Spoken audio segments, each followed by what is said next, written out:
Labarin cin gindi babi na 6. Kwance take tana kallon sama, kafafuwanta a gwale. Ina kwance tsakanin kafafuwan nan, na kafa bakina kan nononta sai tsotsa nake a hankali tana nishi. Cikin kwarewa nake sarrafa nonon, ina lashe kan nonon tare da tsotse shi sosai. Hannuna na matsa ɗayan nonon a hankali, ina sa kan nonon cikin yatsuna ina murzawa. Safiya tana nishi tare da gantsar kirji tana kiran wash. Faisal, daɗinka yayi yawa. Gaskiya, wayyo Faisal, ka samun burarka haka nan. Ka daina jami'ar rai. Cikin salon irin na ƙwararren masana cin nuri, haka na kama burata. Na goga ta bisa gindin Safiya.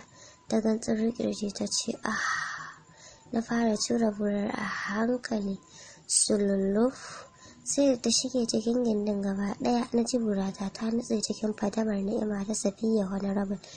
Safiya ta yi ɗan ƙaramin ihu mai tada hankali, irin ihun nan da ke sa baƙo a fagen cin gindi kawo ruwa. Na tsaya haka na 'yan sakanni.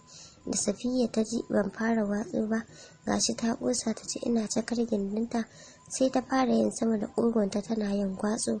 Ni ma na ci gaba da gwatsu, tun ina yi a hankali har na ƙara ƙarfin gwatsun. Cak, cak, cak. Haka gindin Safiya ke fidda sauti yayin da nake caka mata bura. Duk abin nan da ake ban daina tsotson nononta ba. Ina cakar gindinta kuma ina tsotson nononta duk a lokaci ɗaya. Safiya ta dage sai gantsarowa take tana ihu. Wayyo Faisal. Na ba da himma, gwatso kawai nake rafkawa. Burata sai limewa take tana fitowa daga cikin gindin nan mai ni'ima. Haka muka kwashe mintoci a wannan halin.